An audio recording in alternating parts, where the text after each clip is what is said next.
ഇവരിപ്പോ ആ കണ്ടത്തിലാണ് പട്ടിയിരുന്നത്. അപ്പൊ ഇവര് ആ കണ്ടത്തിന്റെ ഉടമസ്ഥനെ പോയി ഇത്ര ആടുണ്ട് ഞങ്ങളുടെ കയ്യില്, അതിനുള്ള വളമുണ്ട് കിട്ടുമല്ലോ.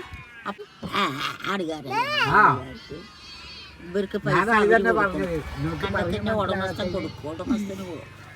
ഈ കണ്ടത്തിന്റെ ഉടമസ്ഥൻ ഇഷ്ടപ്പെട്ടാ ഈ പണിക്കാർക്ക് കൊടുക്കും. ഇഷ്ടപ്പെട്ടാ അതുകൊണ്ടാണ് ഇവര് അരി വെക്കണതൊക്കെ.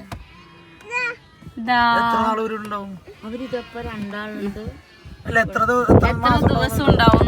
അതിപ്പോ മഴ കഴിഞ്ഞാൽ അവര് പോകും. മഴ വരില്ലേ, നല്ല മഴ വരും. മഴ വന്നു കഴിഞ്ഞാൽ പിന്നെ കൃഷി ഇല്ലേ, അപ്പൊ വെള്ളം ചെളിയാകുമ്പോ അവർക്ക് കിടക്കാൻ പറ്റില്ലല്ലോ. അപ്പൊ അവര് ലോറി വന്ന് കയറ്റിക്കൊണ്ടുപോകും. പണ്ട് നടന്നാണ് നാട്ടില് ഈ മഴയൊക്കെ വരുമ്പോഴില്ല മേനെ ഈ വരുമ്പോ തന്നെ കമ്പിളിപ്പകപ്പിട്ടിട്ടാണ് കിടക്കുന്നത്. ഈ മഴയും വന്നുകൊണ്ടേ നായ്ക്കളും ഉണ്ടാവില്ല. നായാണല്ലോ അവരത്.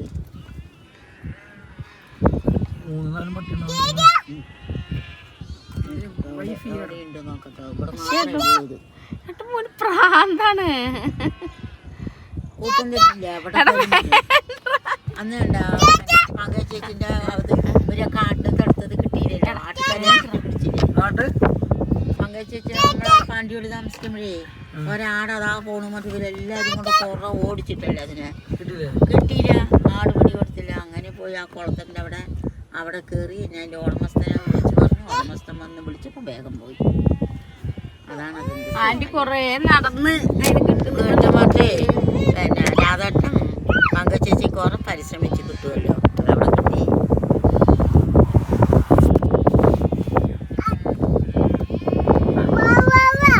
മാറി ചാടുന്ന പോലെ ചാടുന്നത് തമിഴ്നാട്ടിൽ സേലം. പിന്നെ സ്ഥലങ്ങളൊക്കെ സൂപ്പർ. ഇഷ്ടപ്പെട്ടാ?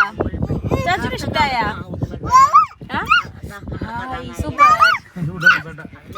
ഇഷ്ടപ്പെട്ടാ? പൈസയൊക്കെ ആകട്ടെ, ഭഗവാൻ അനുഗ്രഹിക്കട്ടെ. ഇയാള് പഴനിക്കെന്നും പറഞ്ഞ് പോയിട്ടേ ഇട്ടിട്ട് പോയിട്ട് ആൾക്കാർ ചോദിച്ചപ്പോഴൊക്കെ ഞാൻ സ്വാമി കൊല്ലു പോവാണ് പറഞ്ഞില്ലേ. എന്നിട്ട് ആൾക്കാർ 2-3 ആൾക്കാർക്ക് നേർച്ചിടാൻ പൈസയും കൊടുത്തില്ലേ. അത് നമുക്ക് ദൈവകോപമാണ്. ഇയാൾ കണ്ടുമില്ല, നമ്മൾ കൊണ്ടുപോകുന്നു. അതുവഴി തന്നെ അവിടെ കൊണ്ടുവന്നാൽ മതിയായിരുന്നു മക്കളെ. 20 കിലോമീറ്റർ കൊറേ പേര് പറഞ്ഞ യൂട്യൂബില് ചുമല 6 അല്ലേ. ഒരു മനുഷ്യനെ അടുത്ത് പോകാൻ പറ്റില്ല.